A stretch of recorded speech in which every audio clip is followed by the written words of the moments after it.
Alors l'enseignement de ce matin concerne l'écoute de Dieu, l'importance de l'écouter.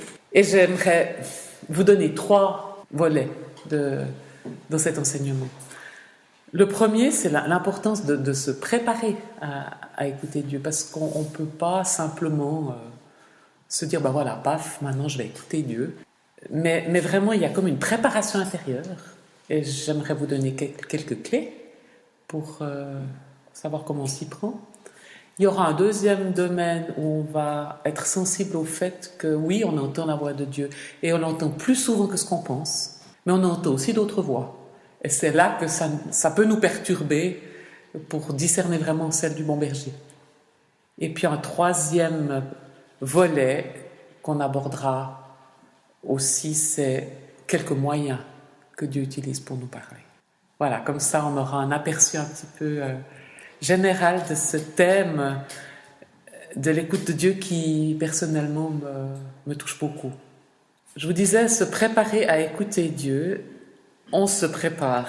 Et il y a comme ça quelques points, moi, qui m'ont beaucoup aidé. Premièrement, il y a une idée de foi. Avoir la foi que Dieu va parler. Je me souviens, quand j'étais dans mon école de disciples, que j'ai faite avec Jeunesse en Mission, j'attendais cet enseignement sur l'écoute de Dieu, mais depuis le début de l'école. Et je disais à ma responsable de groupe, je disais, mais tu sais, moi, j'ai peur de ne pas entendre Dieu. J'ai peur de ne pas entendre sa voix. Et puis elle me disait, mais Dieu est un père. Et c'est la responsabilité du père de se faire comprendre de son enfant. Donc Dieu s'adressera à nous comme un père s'adresse à ses enfants. Et ceux parmi vous qui sont parents, ils savent bien qu'on ne s'adresse pas à son enfant de 2 ans comme on s'adresse à son ado de 15 ans ou à un jeune adulte de 20, 25 ans. Et pour Dieu, c'est la même chose. Il tient compte non seulement de notre personnalité, mais il tient compte aussi de notre maturité spirituelle. Et il va se faire comprendre de nous. C'est lui, en tant que père, qui prend cette responsabilité de se faire comprendre de nous. Et ça m'a énormément aidé. D'avoir ça a comme fait monter ma foi d'un cran, de me dire, mais Dieu veut me parler. Je suis son enfant. Jésus, il dit, mes brebis entendent ma voix. Je les connais, elles me suivent. Elles n'écouteront pas la voix d'un étranger. Il est dit aussi dans Hébreux 11, je vous lis le verset 6, « Or, sans la foi, il est impossible de lui être agréable, car il faut que celui qui s'approche de Dieu croit que Dieu existe et qu'il récompense ceux qu'il cherche. » Donc là, il y a comme quelque chose qui vraiment met en route notre foi. Et quand je pense simplement au fait que Dieu a tout fait pour rétablir la relation, il a envoyé Jésus, ce qu'il avait de plus cher, son Fils, pour rétablir la relation, s'il a donné ce prix-là pour nous, c'est bien qu'il veut nous parler. S'il a tout fait pour restaurer la relation, c'est bien qu'il a des choses à nous dire. Alors soyons encouragés, ce n'est pas l'affaire de quelques-uns, ce n'est pas l'affaire du pasteur, des responsables ou des chrétiens très mûrs dans la foi. Dieu parle à chacun de nous. Une autre chose, c'est mon deuxième point par rapport à cette préparation, c'est d'avoir le désir, c'est d'avoir l'aspiration. Le psaume 25, le verset 9 nous dit qu'il nous conduit. Il conduit les humbles dans la justice, il enseigne aux humbles la voie. Et ça aussi, ça m'a fait beaucoup de bien. Parce que si on est conscient qu'on a tout à apprendre de Dieu, il va nous parler. J'aime beaucoup ce texte de Colossiens 2 qui dit que c'est en Jésus que sont cachés tous les trésors de la connaissance et de la sagesse. Donc si on a cette humilité de dire « Seigneur, moi j'ai tellement à apprendre, s'il te plaît, enseigne-moi », il va le faire. Est-ce qu'on a envie de se laisser enseigner ? Ou est-ce qu'on pense qu'on sait déjà beaucoup de choses après nos 20 ans de marche spirituelle ? Dieu donne à celui qui a soif et à celui qui sait son besoin de se laisser nourrir. Dieu donne à celui qui reconnaît sa pauvreté, son impuissance. Il y a un verset que je trouve très fort dans ce sens, vous le trouvez dans Matthieu 13 au verset 12, où il dit « Car on donnera à celui qui a, et il sera dans l'abondance. » Donc comme disait Dominique, on n'a jamais fini d'apprendre. Toute notre vie, c'est un cheminement. Donc, gardons la soif. Troisièmement, c'est la simplicité de l'enfant qui sait qu'il lui manque quelque chose. Demandez et recevez. C'est Luc 11, si vous voulez reprendre le passage. On trouve ça surtout dans les versets 9 à 13, où Jésus dit simplement « Demandez, vous recevrez.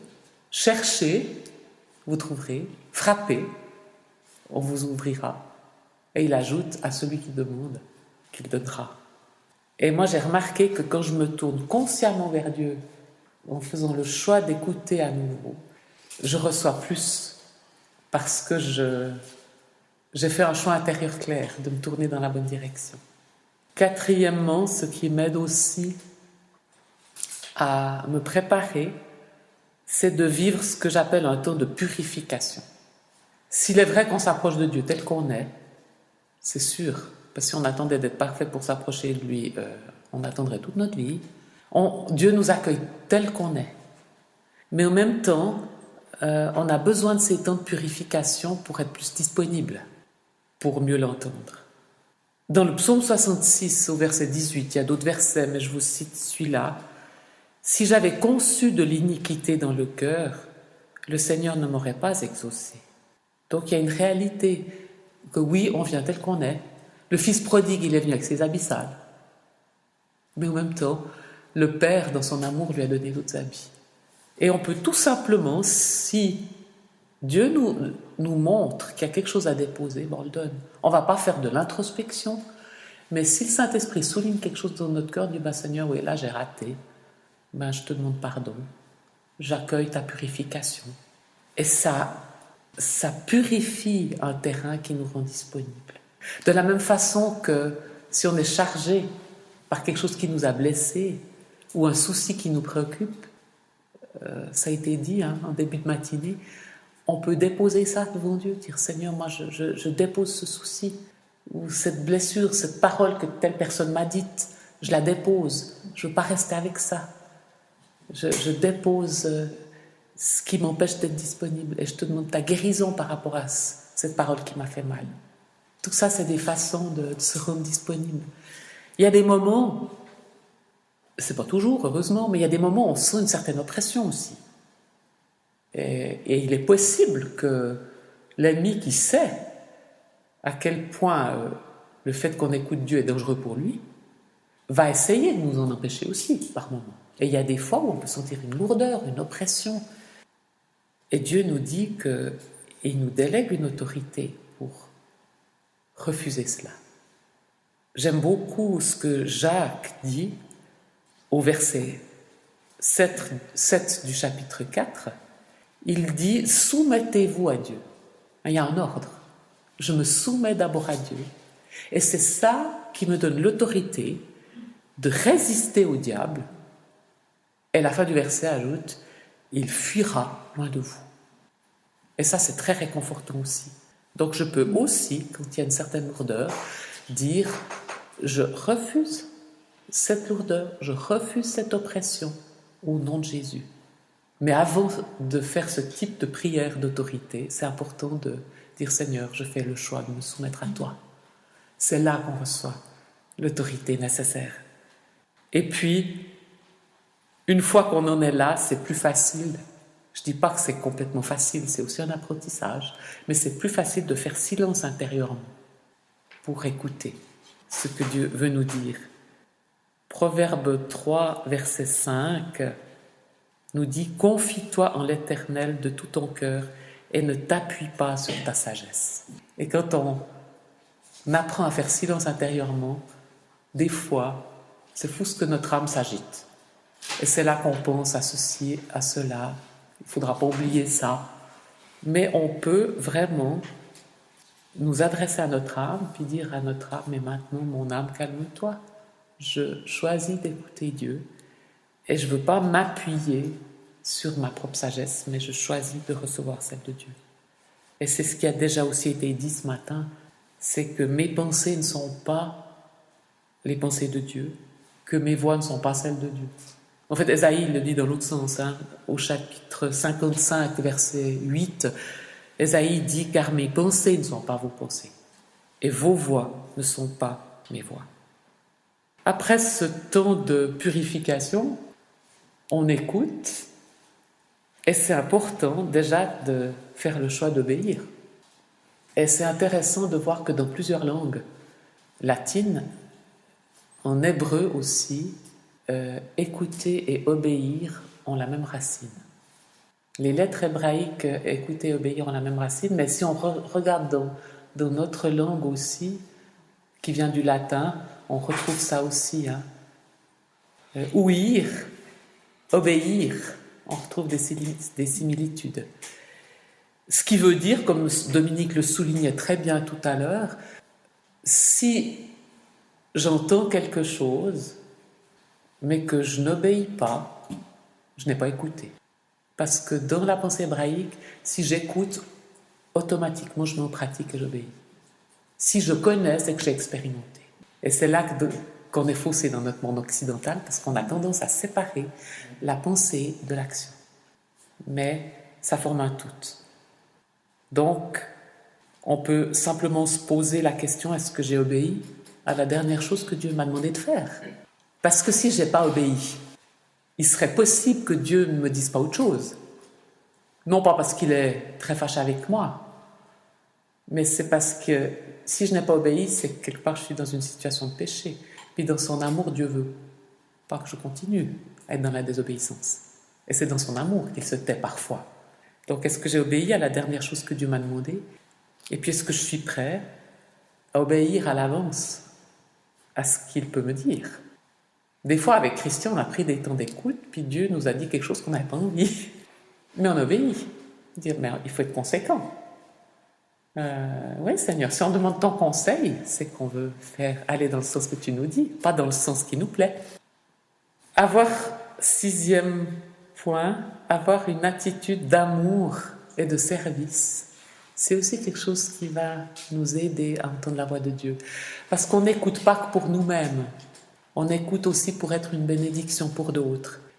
Et que ce soit dans le ministère de la relation d'aide, que ce soit dans un autre appel qui est sur votre vie, Dieu nous appelle à être une bénédiction pour les autres, à entendre une parole d'encouragement, une parole d'exhortation, une parole qui va aider l'autre à se relever, ce qui s'appelle la parole prophétique. Dieu va nous donner ces choses-là, et elles seront d'autant plus déposées dans nos cœurs qu'on a envie de servir et qu'on a envie de bénir les autres. Donc notre attitude intérieure est importante. Et puis 7e, je ne suis pas exhaustive, mais c'est les points que j'avais à cœur de vous partager pour ce premier volet. Écouter, prendre le temps d'écouter. Dieu n'entre pas dans notre tourbillon du 21e siècle, où tout va toujours très vite et toujours plus vite.